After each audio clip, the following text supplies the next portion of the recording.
Hello again, my favorite first graders. I hope you are doing well. I was so happy I got to talk to some of you today on our Zoom chat.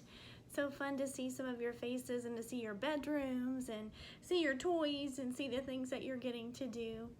Today we're going to talk a little bit about phonics. We're going to review some of our special sounds that you covered this past week with your phonics papers, and then we're going to talk about a few new things, and you're going to do a Unit 4 review this week. It's going to be a test grade, so it's kind of a review of everything that we've learned so far.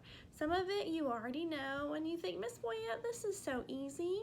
But remember, it's important to review these skills because remember, phonics is not just about these special sounds. It helps us read, and then that helps us become better writers. When we write sentences, when we write in our journals, when we write poetry, when we write stories, it helps us become better writers. So let's review some of the special sounds that you covered this week. One of the first ones was the ow sound. Remember, we can say ow two ways. The OW sound and the OU sound, like cow and how and now and sound and ground. All of those say the ow sound. You also talked about the oi sound. There's two ways to make the oi sound. We had OI and OY. And do you remember the little trick I taught you? How with OI, there's another consonant at the end, like in oil and soil and foil. You will see an extra consonant. The special sound OY that makes the oi sound, I do not see that extra consonant. It's it's all by itself. It's at the end of the word, like in toy and boy and Roy and joy. So that was one of our special sounds this week, oi. And then we talked about the soft G and the hard G. And remember, we talked about how it follows the same exact rule as hard C and soft C. And we have to look at the vowel that comes right after. So let's review soft G. Remember, this makes the J sound, like with the letter J. And we look carefully at the vowels. And if it's going to make the soft G, J sound, you're going to see the vowels E, I, and Y. Remember that Y sometimes acts as a vowel, like in our words Jim and giraffe and Jenny. Thomas's aunt's name is Ginger and germ. We see that those vowels follow that G, and it makes the J sound. Now the hard G, that makes the G sound, like gum and goofy and game and Gus. We have to look at the vowels, and the vowels that follow the G in hard G words are the vowels A, O, and U. Just like with hard C and soft C, it follows the same exact rule. And then also this past week, we talked about how we always need to capitalize certain words. We know that we capitalize your name, your first name and your last name. That's a proper noun. We capitalize the letter I always. Even if it's in the middle of the sentence, we always capitalize the word I. And then we talked about other proper nouns like days of the week, holidays, months of the year. We've even talked about places like the state that we live, Texas. That's a proper noun, and we always capitalize proper nouns. Now this week in your phonics papers, you're going to talk about another special sound. I think we've touched on it once before this year, so it's probably a review, but you are going to see it on your phonics paper, and you might see it on that unit review that we're going to count as a test grade. This special sound is the aw sound. Now there are two ways to make the aw sound. We have A-W. Now A and W, like in the words draw and straw and paw, like a paw print. We talked about that in science this past week. AW makes the aw sound. Now you'll also see it like in the word awesome or awful. you hear that aw sound, and that follows the A-W.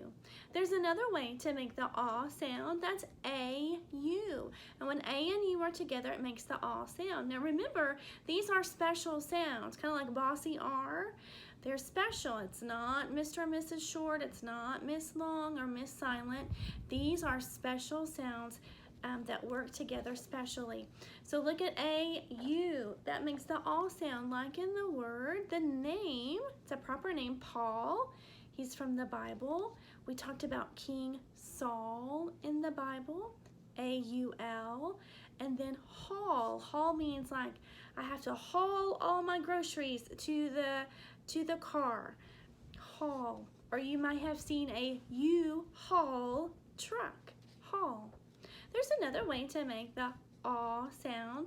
Look at the on word family, like dawn and yawn and lawn. That makes the aw sound. The aw sound is in the middle of that word. And then we learned this a while back, A-L-L. Now it doesn't say aw, it says all. There's that sound at the end, like in the word call and mall and fall. Down here in Texas, we say y'all. That has that A-L-L. That you hear the aw sound. The A does not say ah. The A does not say a. Makes that aw sound. Call, mall, fall, ball, y'all. So aw is a special sound. You're going to see that this week on some of your phonics papers.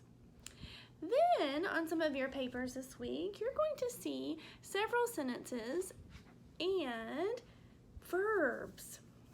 Now a sentence has a subject and a verb.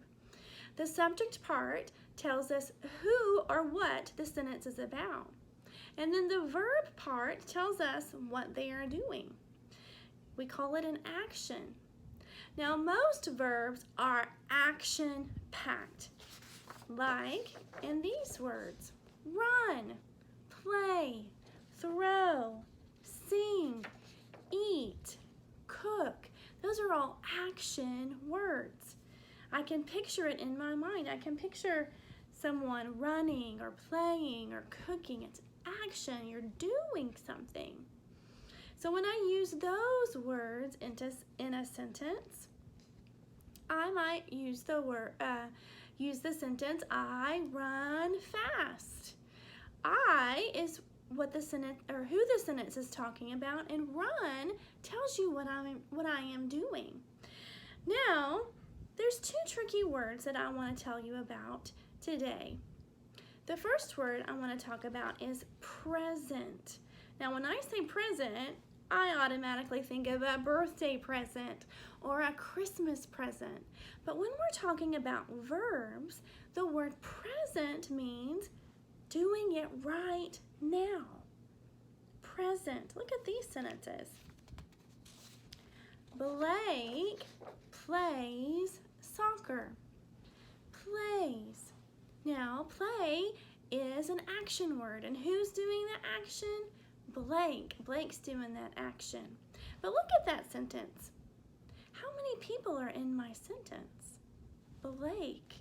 I just have one Blake in my sentence. Blake plays.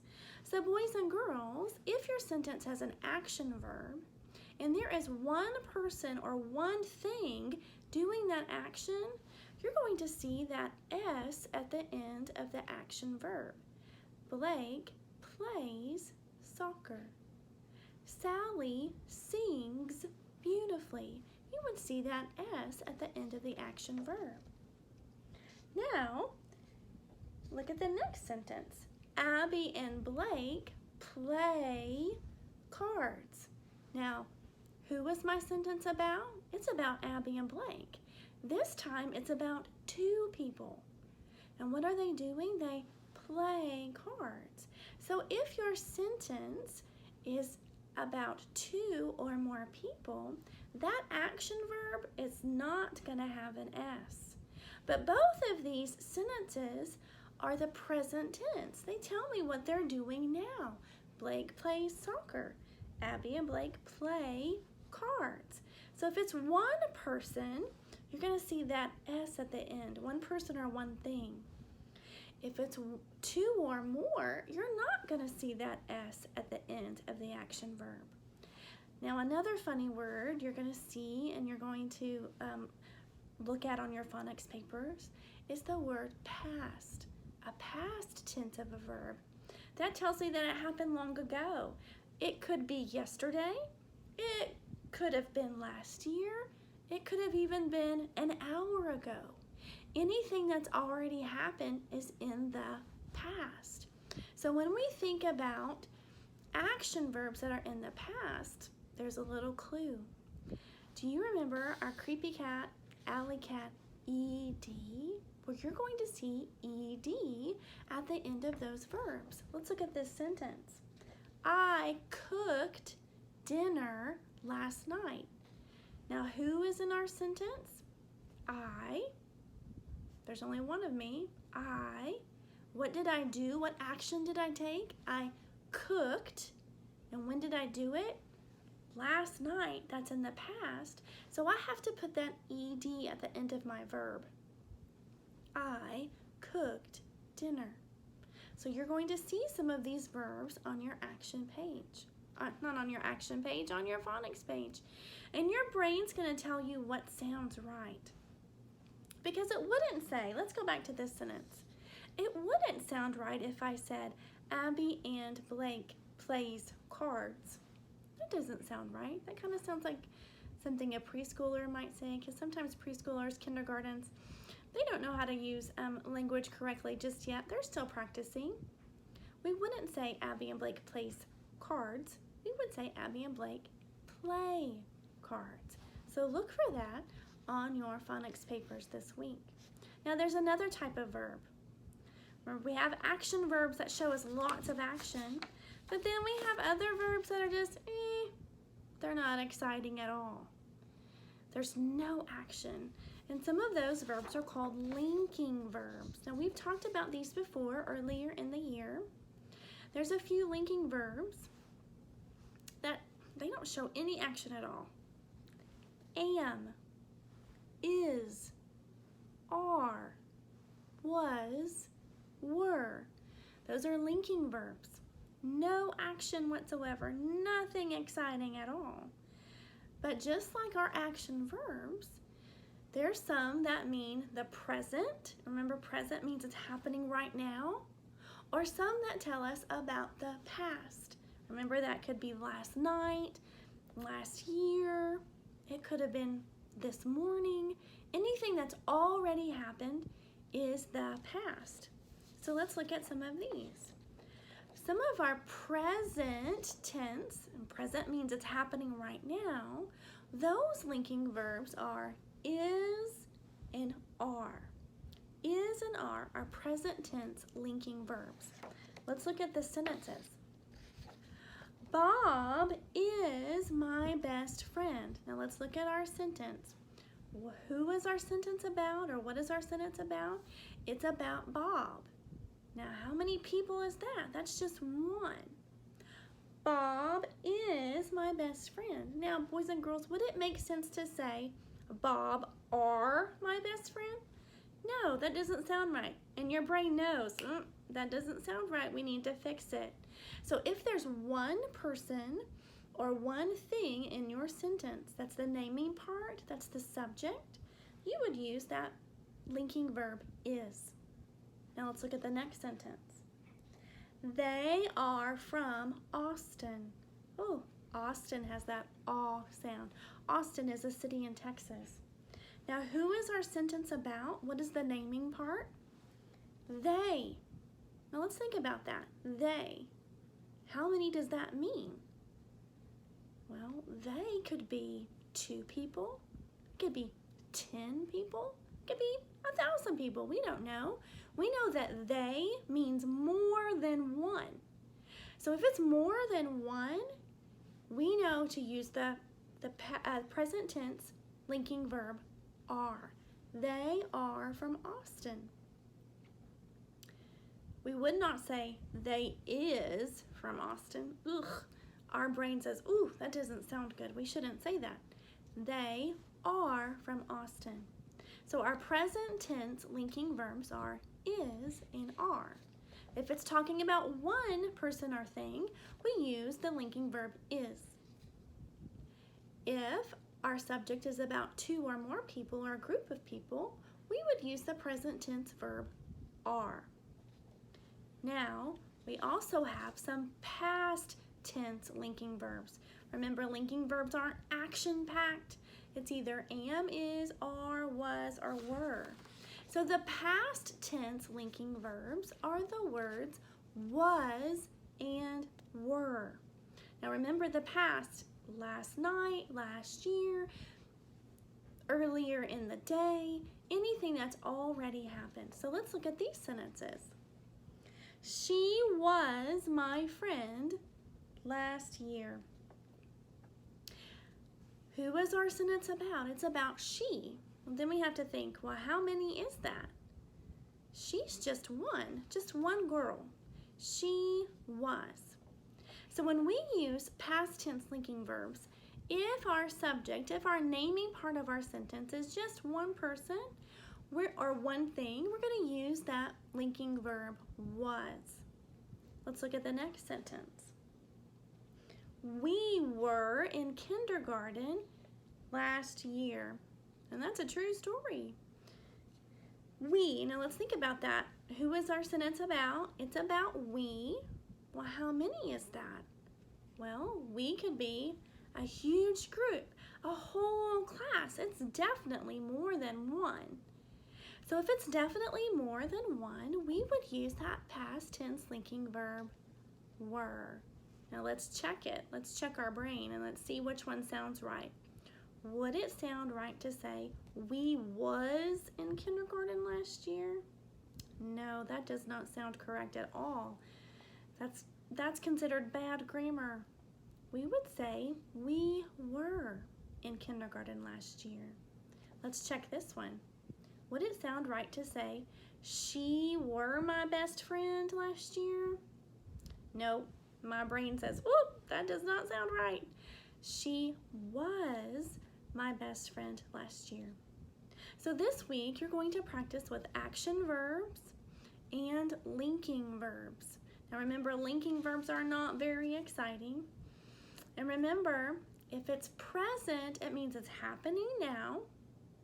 And if it's in the past, that means it happened last year, last week, last month, or earlier in the day. I want you to work really, really hard this week on your phonics. Remember, you're going to do a Unit 4 review, and that's going to be like a test grade just to see how much you remembered from all of the phonics we've been doing so far. I love you. I hope I get to see you really soon. Take care.